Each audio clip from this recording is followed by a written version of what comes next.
I'm trembling with fear as I write this, recalling the stories that terrified me as a child.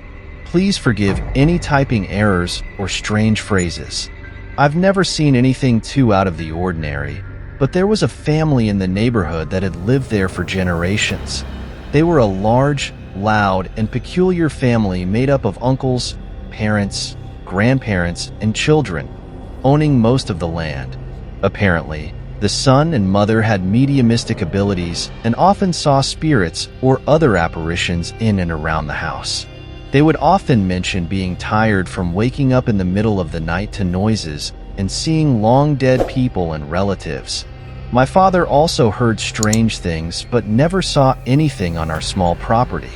Our house was built between 1910 and 1915. Here's a brief summary of the 5 years that family shared with us, living in that place. The mother told us about her experiences as a teenager and on several occasions after the first incident. She used to wake up to old classical music coming from the living room, sometimes from the bedroom too. Whenever this happened, she would see a large group of people dancing and floating in the air. Before her house was built, there was a mansion on that site, a ballroom or a festive gathering place. She asked if anything had been built there before her house, and the answer was yes. The floor of the previous building was at the same level where she saw the spirits dancing. Additionally, she often saw her late father-in-law when visiting her mother-in-law's house. He was a very bad and stubborn man, harsh with the entire family, and she never understood how her mother-in-law managed to live in that house. All the guests who ever stayed there couldn't remain for more than a few hours because they felt an unwanted, very strange, and oppressive sensation. My own mother went into that house once to help with something in the kitchen and saw a man standing next to the refrigerator. She ran out terrified, saying there was a man inside, but they never found anyone. When she looked at the living room and the hallway leading to the second floor, she felt something she had never felt before. The constant sensation of being watched and an urgent need to leave quickly. She still struggles to talk about it to this day. The mother-in-law always sat at the kitchen table with the dog, rarely leaving the house. The daughter-in-law often came to our house, about 200 meters away, to chat with my mom, gossip, and have coffee. She always mentioned that something was following her, something not good. These are the stories I remember my mother and her friend telling me. I was a child at the time and have some difficulty remembering most of it because I tried to forget the stories. The stories from my mother's friend's son were the most striking and terrifying.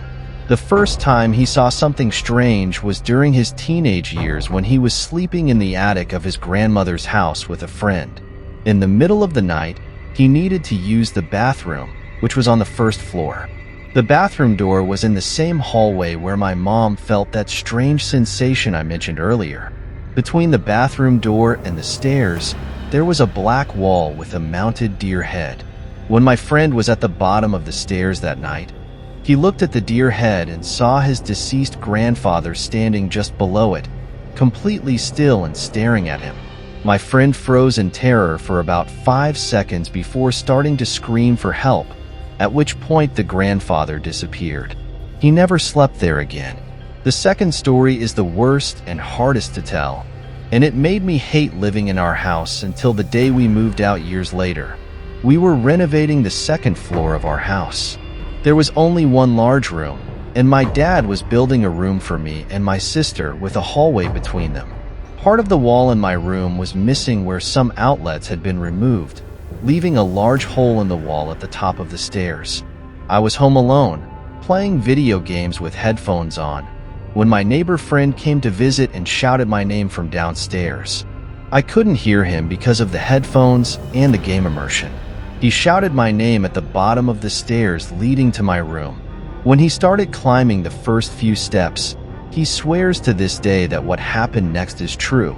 He saw my face coming out of the hole in the wall, looking at him and smiling. He fell backward onto the floor and ran out quickly, angry at me for scaring him. He ran to my door and saw me sitting on the other side of the room, playing with headphones on. I only noticed his presence when he opened the door. I took off my headphones and greeted him. His expression, initially red with anger, quickly turned pale with fear. He asked why I had scared him, and I told him I hadn't done anything but play, distracted. I'll never forget the rapid change from anger to terror on his face. He never set foot in my house again. Additionally, I would find lost shoes of different colors and with bite marks, even though there were no animals around, in the strangest places. Sometimes, I practiced with a tennis ball and a baseball bat alone outside. I often left the bat to go inside for a drink or to use the bathroom, only to discover that my baseball bat had disappeared. It always ended up at the bottom of the stairs, facing directly toward the stairs leading to the second floor. This scared me a lot. My mother was a homemaker and worked in the barn, where she cared for her horse. She did various manual tasks and fixed things around our property while my father worked in the city. We had a small barn for the horses with a little room next to it for the chickens, right next to our main house. Across the property, there was a larger, older barn where the previous owners had slaughtered pigs and sheep. I never wanted to go inside. The more you looked at the windows, the more uncomfortable you felt, as if someone was watching you from there. When it was necessary to enter the larger barn to help store hay or something like that, I could never stay inside for more than a few seconds and always avoided looking anywhere but directly at the ground. Once, my mother told me that while she was working outside, she suddenly heard someone hammering nails, as if working like she was. She was perplexed and frantically looked around our property, trying to find who was making the noise. However, she never found anyone, although she frequently heard that sound. Additionally, my mother also sometimes heard the faint sound of a child crying coming from the smaller barn where her horse was kept. My mother's horse was always restless and often refused to enter that barn.